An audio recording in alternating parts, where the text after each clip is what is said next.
না, আমার কথা কি শোনা যাচ্ছে? ক্লিয়ারলি শোনা যাচ্ছে? প্রথমেই দুঃখিত, তার কারণ হলো যে টেকনিক্যাল কিছু প্রবলেমের জন্য একটু সমস্যা হচ্ছিল, তাই তোমাদের একটু প্রবলেম হলো, লাইভে আসতেও দেরি হলো। এখন কি আমাকে ক্লিয়ারলি শোনা যাচ্ছে? যারা দেখছো আমাকে তারা চ্যাট বক্সে লেখো, শোনা যাচ্ছে কি? ওকে ওকে, থ্যাংক ইউ। ঠিক আছে, তাহলে শোনা যাচ্ছে। প্রত্যেককে অনেক অনেক স্বাগত বৈঠক ইনস্টিটিউশনের অফিসিয়াল ইউটিউব চ্যানেলে আবারও। কেমন আছো সকলে? আশা করি তোমাদের প্রিপারেশন খুব ভালো করে চলছে, কারণ সামনে আমাদের এসএলএসটি পরীক্ষা। আজকে বেশ কিছু ঘটনা ঘটেছে, সেই কথাগুলো নিয়েও আজকে আলোচনা করব। ওকে, আমরা আর একটা মিনিট একটু ওয়েট করব, তারপরই আজকের যে আলোচনার বিষয় সেটাতে আসব। প্রথমত তো আজকে কি কি ঘটনা ঘটলো সেটা তো আসবই, বলবই। এসএলএসটি পরীক্ষা, সেটা নিয়ে কয়েকটা কথা বলবো, বেশি কথা বলবো না, কারণ তোমাদের পরীক্ষা খুব সামনেই এসে গেছে। আরো যেটা সব থেকে ইম্পর্টেন্ট বিষয়, আমি তোমাদের এই তোমরা যে থাম্বনেলটা দেখেছো, যে অনেকগুলো পরপর চাকরির বিজ্ঞপ্তি আসতে চলেছে, এটা আসলে আমাদের আজকে আলোচনার বিষয়। কারণ তোমাদের কাছ থেকে অনেকগুলো প্রশ্ন আমি পেয়েছিলাম, সেই প্রশ্নের উত্তরগুলো দেব, যে ম্যাডাম কোন দিকে যাব, কি পড়ব, কিভাবে পড়ব, আর কোন দিকে বেশি সুযোগ সুবিধা আছে, এইটা নিয়েই আজকে মূলত আলোচনা করব। কারণ এসএলএসটি পরীক্ষা প্রায় এসে গেল, এবং এসে যাওয়া মানেই তো শেষ। কিন্তু তার আগে আজকে কি কি ঘটনা হলো চলো।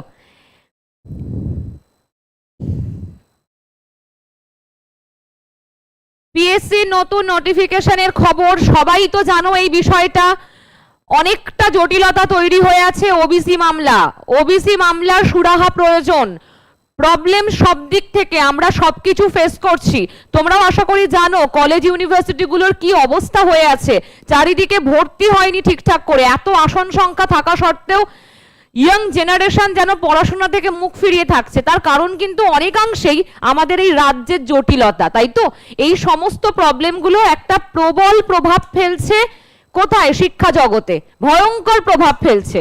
তোমরা আমার সাথে সহমত আমি আশা করব, কারণ এই প্রবলেমটা তোমরাও ফেস করছো। দেখো, এই চাকরির ক্ষেত্রে বলো, অথবা অন্যান্য সমস্ত জায়গায়, ভর্তির জায়গায় বলো, সমস্ত জায়গায় এই প্রবলেম হচ্ছে। তো এতদিন পর আমরা জয়েন্ট এন্ট্রান্সের রেজাল্ট দেখেছি, এতদিন পর্যন্ত রেজাল্ট আউট হচ্ছিল না, সেখানে ওবিসি সমস্যার জন্য। হ্যাঁ, ওবিসির জন্য, একদম ঠিক। বেশ, তাহলে আজকের যে আলোচনার মূলত বিষয় সেটা নিয়ে কথা বলি এবার। আমি আবারও তোমাদের কাছ থেকে ক্ষমা চেয়ে নিচ্ছি, তার কারণ টেকনিক্যাল কিছু প্রবলেমের জন্য একটু দেরি হলো লাইভে আসতে। চলো, আজকের এই বিষয়টি কি হয়েছে তোমরা আশা করি জানো, যে আজকে কি ঘটনা ঘটেছে, তাই তো? 7 দিন সুপ্রিম কোর্ট সময় দিয়েছে। কেন? তার কারণ আবার সেই এসএলএসটি সমস্যা, আবার সেই সমস্ত যোগ্য অযোগ্যদের নিয়ে চর্চা। এই প্রবলেম কিন্তু এখনো আছে, কারণ এখন সব থেকে বেশি রাজ্যের হট টপিক হচ্ছে এসএলএসটি, তাই তো? সুতরাং আজকে আমরা সেটাই দেখলাম। আবার আজকের শুনানিতে কি কি হলো, 7 দিন সময় দেওয়া হয়েছে অযোগ্যদের যে তালিকা প্রস্তুত করার, এবং অযোগ্যরা যাতে, যারা দুর্নীতিগ্রস্ত অযোগ্য প্রার্থীরা যাতে কোনোভাবেই পরীক্ষায় বসতে না পারে, একদম সোজা সাপটা সাফ জানিয়ে দিয়েছে আবার সুপ্রিম কোর্টের বিচারপতিরা, তাই তো? সুপ্রিম কোর্টে এই আজকে শুনানি আমরা দেখলাম, সেখানে একদম বলা যায় যে রাজ্যের যে অ্যাডভোকেট কল্যাণ বন্দ্যোপাধ্যায়কে তোমরা প্রত্যেকে জানো, তুলোধরা করা হয়েছে, প্রায় প্রবল ভর্ৎসনা করা হয়েছে। কি অবস্থা রাজ্যের, স্বাভাবিক। যাই হোক, তো সেটা আমরা দেখলাম, এবং সেই পাশাপাশি এটাও হয়েছে, 7 দিন সময় বাঁধা হয়েছে অযোগ্যদের তালিকা, এবং আর কি, আর হচ্ছে যে যেন কোনোভাবেই এই অযোগ্যরা যারা দুর্নীতি করেছে, যাদের জন্য এত সমস্যা তৈরি হলো, তারা যাতে কোনোভাবেই পরীক্ষায় বসতে না পারে, সেটাও কিন্তু খুব সতর্ক নজর রাখবে সুপ্রিম কোর্ট, এমনটাই কিন্তু আজকে আমরা দেখলাম, তাই তো? আশা করি তোমাদের কিন্তু এবার একটা স্বস্তির নিঃশ্বাস বলা যায়।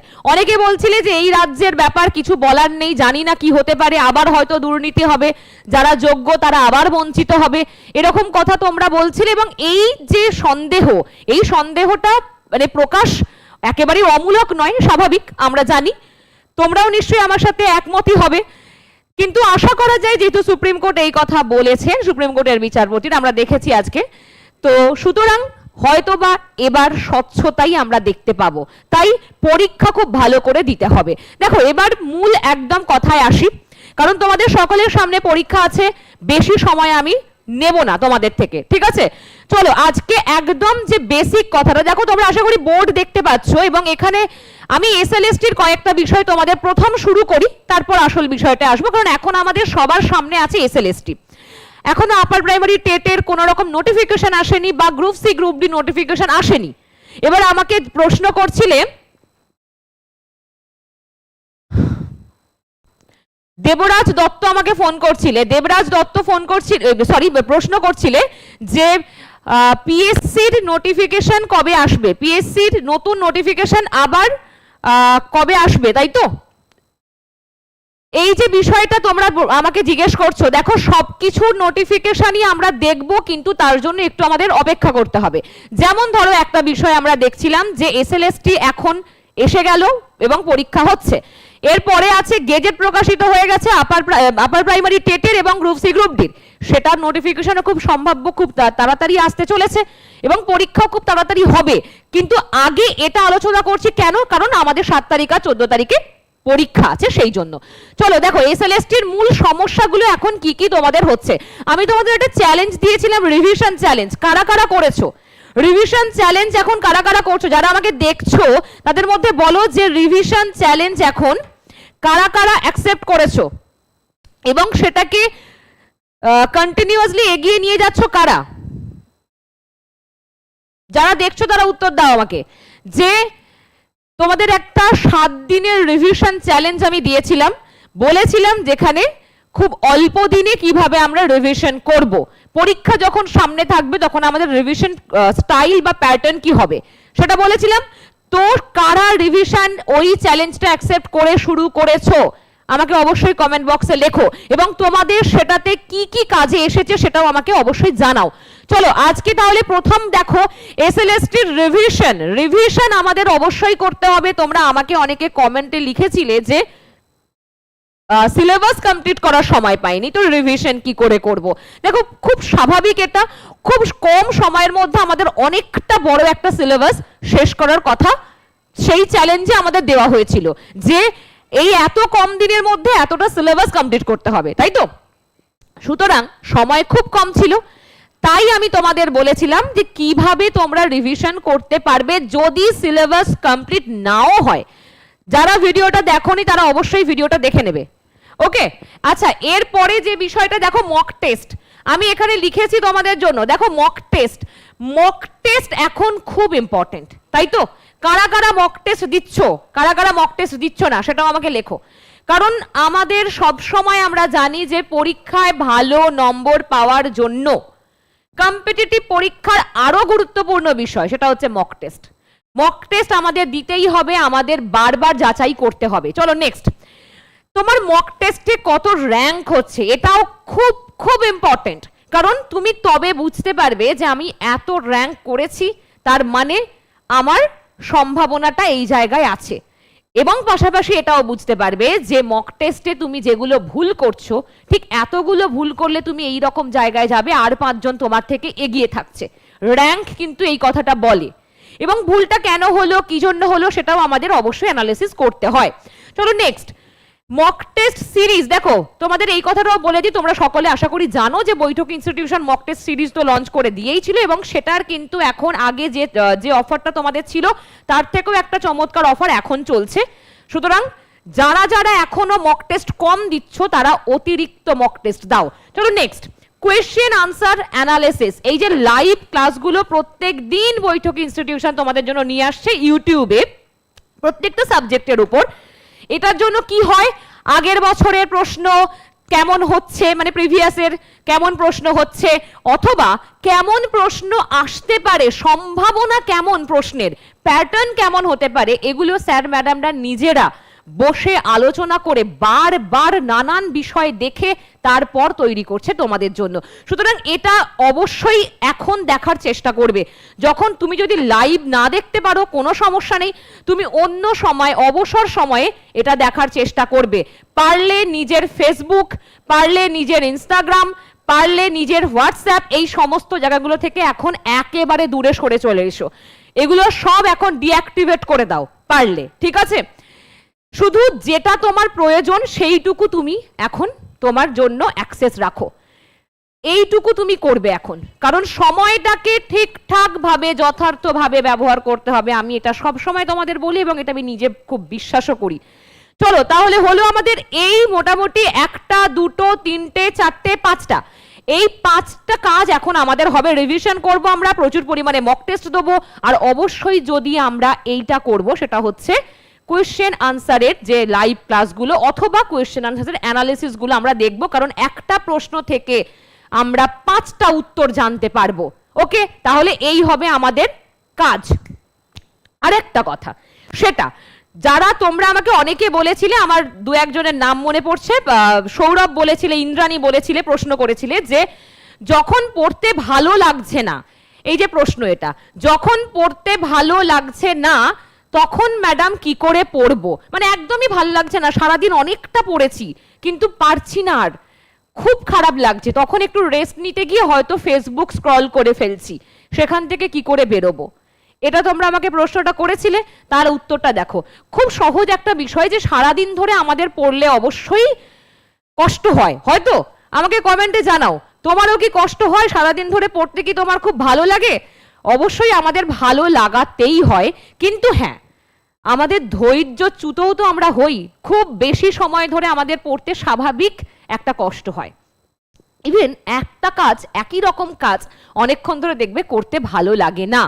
তাই সেই জন্যই আমরা যখন রেস্ট নিতে যাব, যে একেবারে তো সবসময় একটা মানুষ পড়লে সে তো পাগল হয়ে যাবে, আমাদের রেস্ট নিতে হয়, রেস্ট নিয়েই পড়তে হয় অবশ্যই। কিন্তু ঘটনা কি, তোমার কাজ এখন কি, অনেকের সিলেবাস শেষ হয়নি, অনেকের সিলেবাস শেষ হলেও রিভিশন করার সময় পাচ্ছি না, তাই তাদের জন্য রেস্ট অবশ্যই নেবে। রেস্ট না নিলে যা যা পড়ছো সব ভুলে যাবে।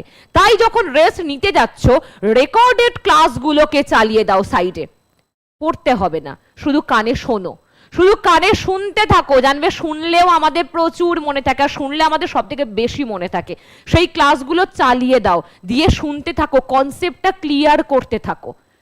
তোমার যদি কনসেপ্ট ক্লিয়ার থাকে, তুমি অবশ্যই পরীক্ষায় অনেক বেশি ভালো নাম্বার পাওয়ার সম্ভাবনা রাখো, ঠিক আছে? তাহলে আমাদের এসএলএসটির জন্য বেসিক্যালি এই কাজগুলো করতে হবে। মক টেস্ট দেবো, রিভিশন করব, অসময়ে যখন আমার কিচ্ছু ভাল লাগছে না, ফেসবুক বাবা বন্ধ করো, ইনস্টাগ্রামে রিলস দেখা বন্ধ করো, ওসব বন্ধ করে এখন কটা দিন শুধু পারলে রেকর্ডেড ক্লাসগুলো দেখো, পারলে রেকর্ডেড ক্লাসগুলো শোনো পাশে চালিয়ে দিয়ে, এবং চোখ বন্ধ করে রেস্ট নিতে নিতে শোনো। তোমার এইটাই এখন কাজ হবে। ওকে, চলো নেক্সট। এবার এসএলএসটি তাহলে ক্লিয়ার আমাদের এতখানি পর্যন্ত, যে কি কি আমরা এখন করব। এবার আমাদের যে মূল আলোচনাটা ছিল সেটাই আমরা আসব। সেটা হচ্ছে যে 7 তারিখ আর 14 তারিখ তো আমার পরীক্ষা শেষ ম্যাডাম, কিন্তু অনেকগুলো নোটিফিকেশন আসতে চলেছে, তাহলে এবার আমার কি করণীয়? তোমার কি প্ল্যান আছে বলো তো আমাকে, যে তুমি কি প্ল্যান করে রেখেছো, যে 7 তারিখ আর 14 তারিখ পরীক্ষা হয়ে যাওয়ার পরে কি করবে বলো, এটা কি করবে তোমরা?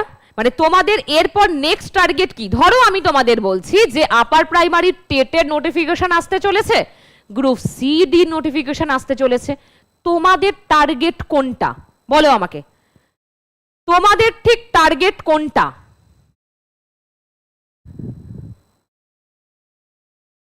তোমাদের টার্গেট এই দুটোর মধ্যে কোনটা হবে?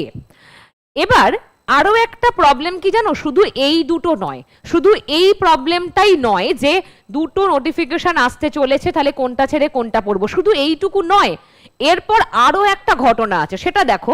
যেমন ধরো এত বছর ধরে বন্ধ হয়েছিল এসএলএসটি পরীক্ষা, তাই তো? এত বছর তো হয়নি, এত বছর পর হচ্ছে। সুতরাং আমাদের সবার তাই এখন টার্গেট একটা দিকেই আছে যে ওটা যেহেতু চাকরির পরীক্ষা, তাহলে আমরা সবাই পরীক্ষা দেব এবং খুব সিরিয়াসলি পড়াশোনা করব, এটা তো আছেই। তেমনি অনেক দিন ধরেই রাজ্যের অবস্থা খারাপ, সরকারি পরীক্ষা তো প্রায় হয়ই না বলতে গেলে, নানান কারণ, নানান সমস্যা। এখন যখন এতগুলো চাকরির পরীক্ষা একসাথে আসতে চলেছে, তখন কনফিউশন থাকাটাই স্বাভাবিক, কনফিউজড হয়ে যাওয়াটাই স্বাভাবিক, তাই তো? কিন্তু ঘটনা হচ্ছে এখন যে আমাদের মূল কাজটা কি হবে, আমরা কোন দিকে যাব কোন দিকে যাব না, এইটাই আসল কথা।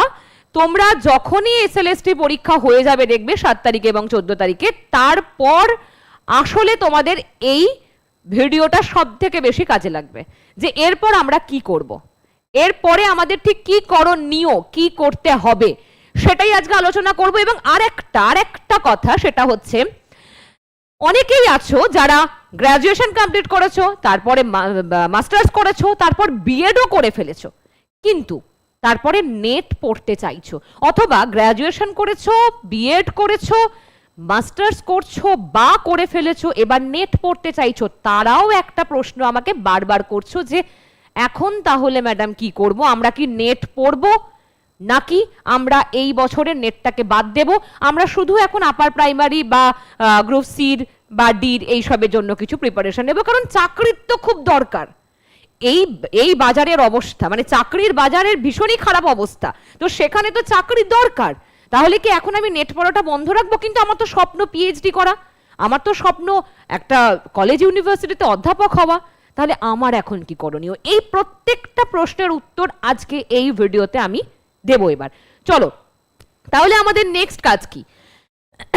দেখো এখানে আপার প্রাইমারি টেট, লাইব্রেরিয়ান,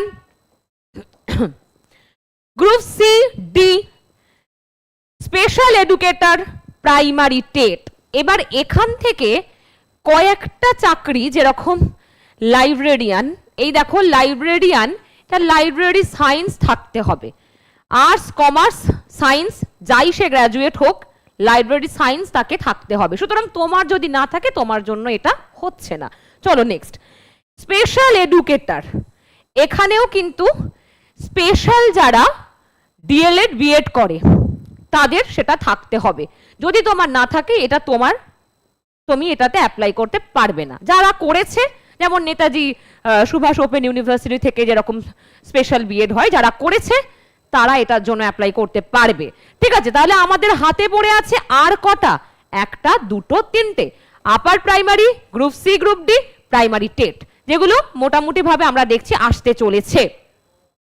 আপার প্রাইমারি এবং গ্রুপ সি, গ্রুপ ডি খুব তাড়াতাড়ি আসতে চলেছে। এবার তোমাদের যে প্রশ্নটা ছিল সেটাই আসবো। এবার আরেকটা জায়গা আমরা দেখি, দেখো এমএ কমপ্লিট করেছি, নেটটাও দিতে চাই, আবার এই পরীক্ষাগুলোও দিতে চাই, আমার কি করণীয় বলে দিন। তার কারণ ওই যে বললাম, কথা তো খুব সত্যি, পরীক্ষা তো নেই, পরীক্ষা তো চাকরির পরীক্ষা তো নেই। সবাই পাশ করে কি করবে? মাধ্যমিক পাস, এমনি এমনি পাশ করিয়ে দেওয়া, সব জায়গায় পাশ করিয়ে দেওয়া, কলেজ ইউনিভার্সিটিও এখন সব তুলে দাও, পাশ করিয়ে দাও, চাকরির পরীক্ষা তো নেই। সুতরাং এখন একটা দুটো চাকরির পরীক্ষা আমরা পাচ্ছি, তাহলে আমরা কি করব?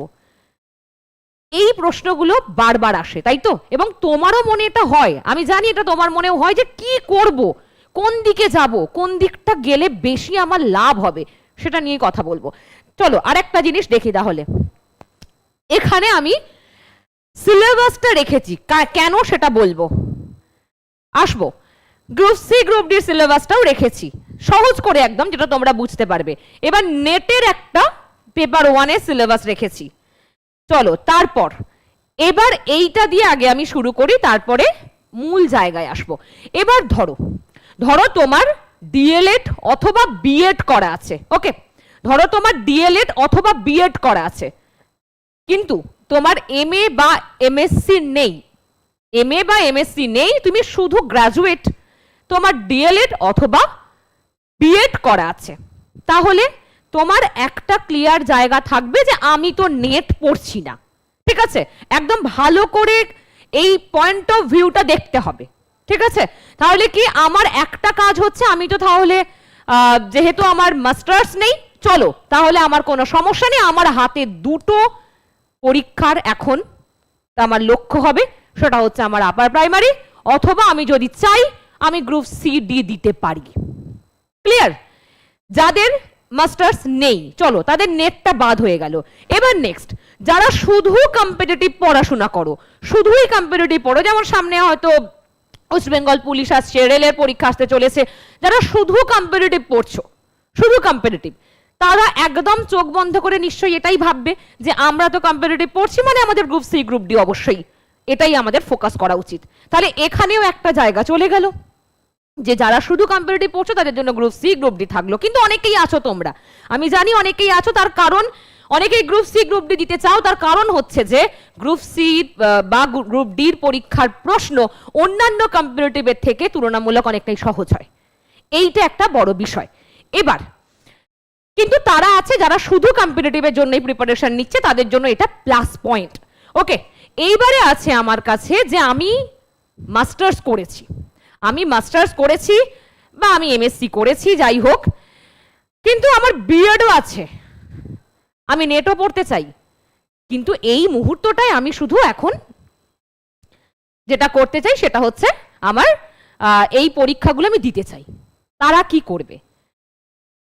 এবার দেখো, তাদের জন্য একটা কথা বলছি, যারা অলরেডি নেট পড়ছো, আমি জানি এরকম অনেককেই আমি কাছ থেকে চিনি, নেট প্রিপারেশন নিচ্ছ কারণ তুমি স্বপ্ন দেখেছো আমি ডক্টরেট ডিগ্রিটা পাবো, আমি পিএইচডি করব, আমি গবেষণা করব, এই স্বপ্নটা তোমার আছে, তাই তুমি নেটের জন্য প্রিপারেশন নিচ্ছ। কিন্তু তোমরা এটাও করছো, এখন এসএলএসটির জন্য প্রিপারেশন নিচ্ছ, এবং তোমরা এটাও জানো যে আমরা আবার আগামীতে যে আপার প্রাইমারি আছে তার জন্য প্রিপারেশন নেব, বিএড আছে তোমার। তাই এবারে ঘটনা হচ্ছে যে তাহলে তারা কি করবে? তাদের জন্য একদম শেষে গিয়ে বলবো যে এই অবস্থায় যারা আছে, তার আগে একটু আমরা আবার আগে চলে আসব। চলো এই জায়গাটা আমরা দেখি এবার।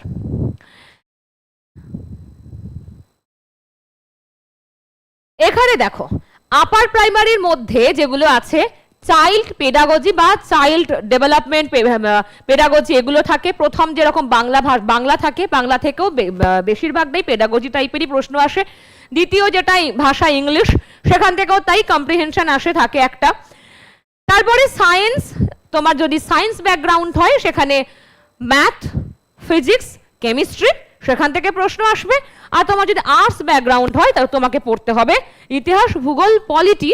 আর তোমার যদি কমার্স হয়ে থাকে তুমি আর্টসেই অ্যাপ্লাই করতে পারবে। ঠিক আছে, এটা তো আমাদের আপার প্রাইমারি সিলেবাস। এটা কেন বলছেন, এটাই আসি এবার। দেখো, আচ্ছা, গ্রুপ সি গ্রুপ ডি আমার সিলেবাস কি আছে?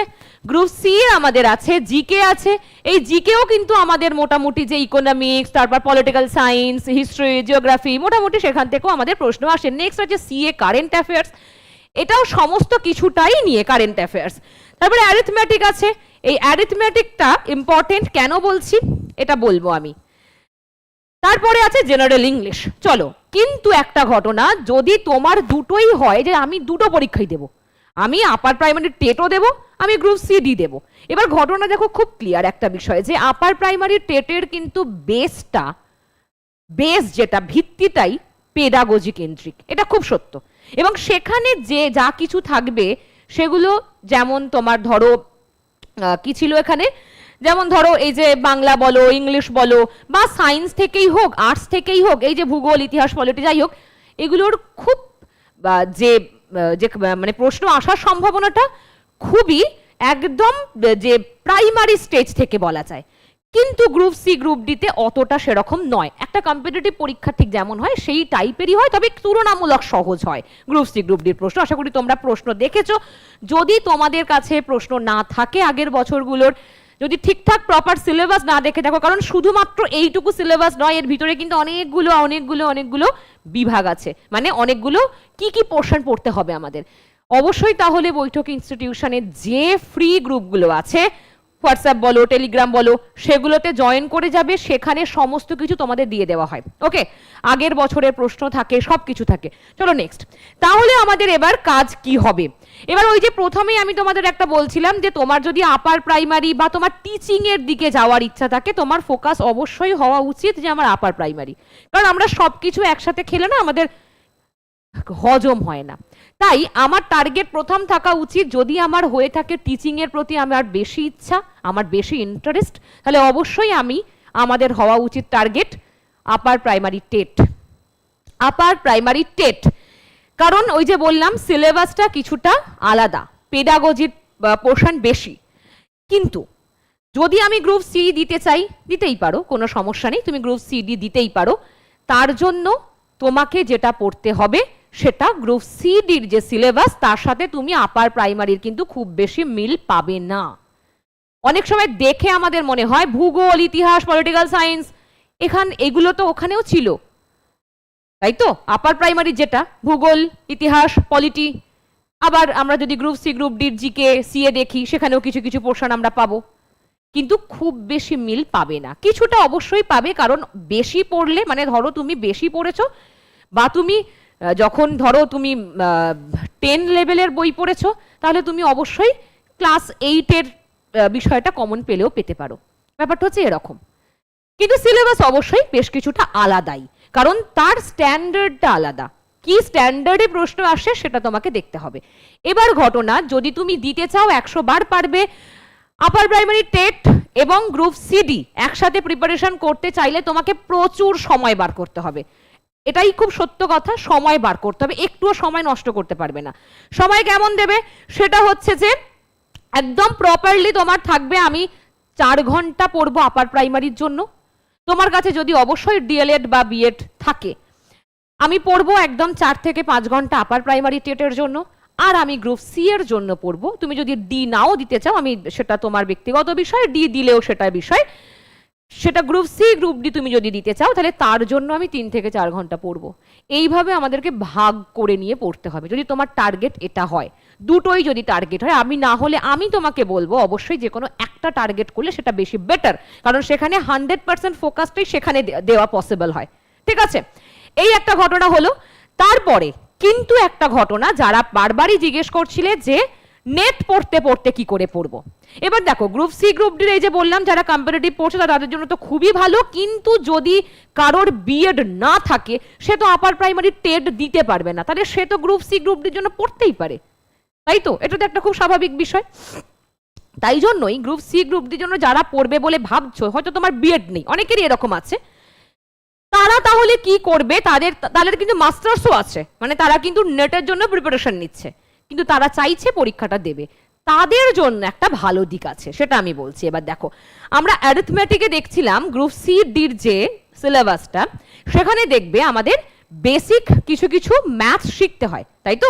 যেমন ধরো তোমার সেখানে থাকে প্রফিট লস থাকে, তারপর সিম্পল ডিসকাউন্ট থাকে, তারপর টাইম ডিস্টেন্স থাকে, এই রকম বেশ কিছু আমাদের বেসিক জিনিস শিখতে হয়। সেইগুলোই কিন্তু আমরা আবার নেটের পেপার 1-এ দেখতে পাই। আমাদের ডিআই থাকে, আমাদের সেখানেও কিন্তু একই রকম ভাবে থাকে কি, এই যে প্রফিট লস, সিম্পল ইন্টারেস্ট, এরকম রেশিও, প্রপোর্শন, এগুলোও থাকে। সুতরাং তাদের জন্য একটা সুবিধা আছে, যারা নেটের পেপার 1, মানে যারা নেট পড়ছো, তারা পেপার 1-এর সঙ্গে গ্রুপ সি এর ওই অ্যারিথমেটিকের একটু মিল পাবে। কারণ অঙ্ক যদি আমরা সূত্রগুলো শিখি, হয়তো কোনো জায়গায় সহজ আসবে, কোনো জায়গায় একটু ঘুরিয়ে আসবে, সূত্র তো একই। সূত্রটা যদি আমরা শিখতে পারি, সেখানে কিন্তু আমাদের একটু মিল পাবো আমরা। এটা যারা গ্রুপ সি প্রিপারেশন নিতে চাইছো, কারণ তোমার কাছে যদি ডিএলএড বা বিএড না থাকে, তাহলে তুমি আপার প্রাইমারি টেট দিতে পারবে না। তুমি হয়তো নেটও পড়তে চাইছো, কারণ তোমার মাস্টার্স হয়ে গেছে, তুমি তারপর এখন চাইছো যে আমিও তো কিছু একটা পরীক্ষা দেবো, এতগুলো তো বিজ্ঞপ্তি আসতে চলেছে, তাদের জন্য এটা খুব ভালো। ঠিক আছে, আর একটা কথা দেখো, আমাদের যে পেপার 1-এর নেটের এনভায়রনমেন্ট থাকে, সেখানেও কিন্তু টিচিং অ্যাপটিটিউড থাকে, তারপরে হচ্ছে কারেন্ট অ্যাফেয়ার্স থাকে। এনভায়রনমেন্টের পোর্শনটাও কিন্তু আমাদের কিছু কিছু কভার হবে। তার কারণ হচ্ছে যে তোমরা জিকে সিএ পড়ছো, জিকে সিএ পড়ছো, তাই তো? মানে জেনারেল নলেজ যেটা আছে তোমার গ্রুপ সিতে, এবং কারেন্ট অ্যাফেয়ার্সও তোমার আছে কোথায়? যে গ্রুপ সি বা ডিতে। সুতরাং সেই জায়গাটা তোমার একটু কভার হতে পারে পেপার 1-এর সাথে নেটের। ঠিক আছে, তাহলে এই হলো আসল আমাদের কথা। এবার তোমাকে ডিসাইড করতে হবে যে আমি কিটা করব, আমি কোন দিকে যাব, আমি ঠিক কোন দিকে যেতে চাইছি। এক হচ্ছে তোমার যদি টিচিং প্রফেশন ইচ্ছাই থাকে, স্বপ্ন থাকে, তাহলে তোমাকে সেটা ডিসাইড করতে হবে। তোমার যদি বিএড বা ডিএলএড থাকে, তুমি একদম চোখ বন্ধ করে এসএলএসটির পর আপার প্রাইমারি টেটের প্রিপারেশন নাও। আর তোমার যদি বিএড ডিএলএড না থাকে, তখন তোমার কাজ হচ্ছে তোমাকে এখন এই সময়ের পর, মানে এই যে নেট পড়তে পড়তে বা তোমার মাস্টার্স করতে করতে তুমি 100 বার প্রিপারেশন নিতে পারো গ্রুপ সির, গ্রুপ ডির, কিন্তু সেখানে তোমায় কি করতে হচ্ছে, তুমি নেটের পোর্শনও কিছুটা কভার করতে পারছো। ঠিক আছে, তাহলে এই হলো আসল বিষয়। এবার তোমাকে ভাবতে হবে আমি ঠিক কোন দিকে যেতে চাইছি, কারণ সেটা কিন্তু তোমাকেই ডিসাইড করতে হবে। আমি তোমাদের এই বিষয়টা বলে দিলাম তার কারণ, দেখবে অনেকগুলো, তোমরা হয়তো পরবর্তীতে অনেক ভিডিও দেখবে, আমি কয়েকটা ভিডিও দেখছিলাম ইউটিউবে, যে আমরা অনেক জায়গায় মিল পাচ্ছি। হ্যাঁ, মিল তো কিছু কিছু, যেমন এই তোমাদের এক্ষুনি বললাম আমি যে ইতিহাস ভূগোল পলিটি, ইতিহাস ভূগোল পলিটি মানেই সব নয়। কি রকম স্ট্যান্ডার্ডের প্রশ্ন আসে, কেমন ধরনের প্রশ্ন আসে, আমাদের সেটাকেও জানতে হবে, তবে আমরা দুটো পরীক্ষার প্রিপারেশন একসাথে নেওয়ার কথা ভাবতে পারি। এটা কিন্তু মাথায় রাখতে হবে তোমাদের, ঠিক আছে? 100 বার নেওয়া যায়, কোনো সমস্যা হয় না। যদি তোমার কাছে মাস্টার্স না থাকে, তুমি অবশ্যই দুটো প্রিপারেশন নিতে পারবে। সেখানে তোমাকে প্রচন্ড সময় দিতে হবে, সময় কোনো দিকে ব্যয় করলে হবে না, শুধুমাত্র তোমাকে পড়তে হবে। এবার তোমাদের কি এই বিষয়টা ক্লিয়ার হয়েছে? যারা প্রশ্ন করেছিলে তারা কি সম্পূর্ণ ক্লিয়ার বুঝতে পেরেছো? হ্যাঁ কি না আমাকে লিখে জানাও।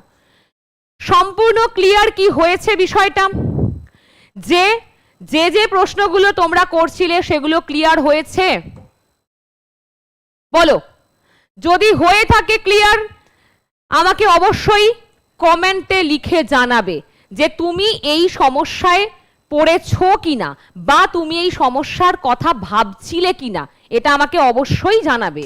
তার কারণ এই প্রশ্নগুলো তোমাদের থেকেই আমি পেয়েছি, তাই আজকে ভাবলাম যে তোমরা যাতে সংশয়ে না থাকো, সংশয় তোমাদের পুরোপুরি চলে যাক, সেই জন্য এতগুলো কথা আমার বলার। এবার কি কি সিদ্ধান্ত তুমি নিতে চাইছো, সেটা অবশ্যই আমাকে জানাবে। ওকে, ক্লিয়ার? বেশ, তাহলে তোমাদের ব্যাপারটা ক্লিয়ার করাটাই হচ্ছে আমার কাজ। একদম সহজে এটা মাথায় রাখবে যে তুমি যে সিচুয়েশনটায় দাঁড়িয়ে আছো, তোমার হাতে যে ডিগ্রিগুলো আছে, তোমার কোন দিকে যাওয়ার ইচ্ছা, আগে এটা নিজেকে ভাববে। ঠিক আছে, তারপর তো আমাদের ডিগ্রি কি থাকছে না থাকছে সেগুলো আমাদের কোনটা কোনটা প্রয়োজন সেগুলো আমরা দেখব। তোমার যেদিকে যেতে ইচ্ছা করবে সেটাকে আগে ফোকাস করবে।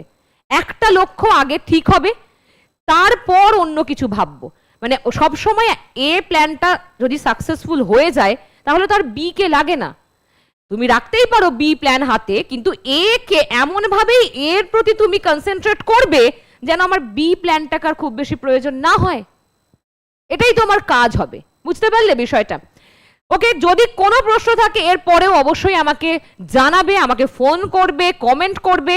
যদি তোমার পরিস্থিতি অন্য হয়, আমি অবশ্যই চেষ্টা করব সেই দিক থেকে কথা বলার। ঠিক আছে, চলো সকলে ভালো থেকো, আবার অন্য কোনো ভিডিওতে দেখা হবে। আর তার আগে সকলকে বলে রাখি, বৈঠকি ইনস্টিটিউশনের এই ইউটিউব চ্যানেলটিকে কিন্তু তোমাকে সাবস্ক্রাইব করতে হবে, তার কারণ সমস্ত কিছু, আমাদের যা কিছু করা সেটা তোমাদের জন্যই, এবং সমস্ত রকমের খবর তোমাদের কাছে পৌঁছে দেওয়ার সব থেকে আগে এবং সঠিকভাবে চেষ্টা আমরা করে থাকি। চলো, ভালো থাকো।